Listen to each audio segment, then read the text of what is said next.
Ever since I was young, I realized that fear and social anxiety was just this little thing in my head that wasn't real, that everyone felt, and it was like this little demon that was controlling me and preventing me from doing things I wanted. I would look at a girl and see her dress and want to tell her, wow, that dress looks great on you. But then I would have this thing in my head stopping me. And it wasn't like, she's going to hate you, you're lame, or whatever, like this. But it was just this thing would stop me, and I don't know why. This resistance. Whenever I don't give the compliment, I feel bad after. I betrayed myself. So I've always been in a battle against our imaginary cages that we have in our head, because we have so many of them. And I hate talking like this and sounding like all hippie and like, oh. I'm traumatized by those people. They're so annoying, but it's true. We have so many mental cages that we're imprisoned by that we have no idea about.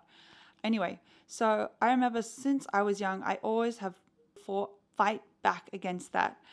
And I have done a lot of crazy things. I've gone to dangerous places. I have interviewed people on the street. I've danced on the street. I've sung on the street. Done a lot of anxiety-inducing situations. And if there's one thing I've learned from now, you got to hit that sweet spot of going outside your comfort zone. I always thought if I'm scared to do it, I just got to do it. And it worked with me for some time. But then sometimes the fear was too much for me and I wouldn't do it. I couldn't. And it would make me feel so sad and hate myself afterwards. For example, I did a lot of stuff on the street before COVID, dancing on the street, and I remember I was crazy. I would literally just get my speaker, get on the train for an hour and go and dance on the street, no friends, no camera, nothing, and just to prove to myself that I could.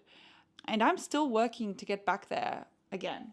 COVID happened and I became completely out of practice. Bravery is definitely a muscle, and I lost it. I felt like after COVID, I felt I was so free and brave, and I'd lost it. I was too scared. I didn't dance on the street for 2 years after COVID. I was too scared. And I remember before COVID, I had done this social experiment called the Happy Carriage, where I had a megaphone saying, guys, we're going to clap for the next people that come along. And I had done it before and it worked out well. And I was really scared, but I did it. And I wanted to do it again. But the fear was so huge. I remember I had my boyfriend at the time and my sister helping me film, and I couldn't bring myself to do it. I couldn't even bring myself to get on the tram. And I would drink. I would start drinking alcohol to try to relax myself. And we would spend hours and hours. I'd be like, we're in a park, and they're like, let's just go home. I'm like, no, I want to do it. And I cried because I felt so frustrated because I really wanted to do it. But there was something like this fear in my brain holding me back. And it was really important to me. And I felt like, what's wrong with me? I've done this before. Why can't I do it now? I went on the train, and I'm sure I have the footage somewhere, but I was like, guys, we're in the Happy Carriage now. We're going to clap for the next people.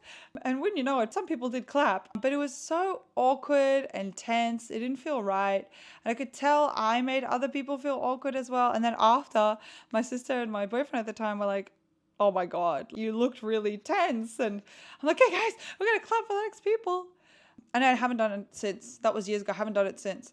And then I learned about something called, I haven't done it since. And then I learned about something called the rubber band theory, where when you're getting out of your comfort zone, if you stretch a rubber band too much, it'll snap.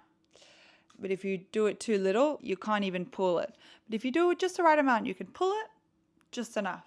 There's also another law of this, where it's like if you push yourself too far, you actually decrease your performance. And that's what happened to me in that day. What I've learned with things is to really start small.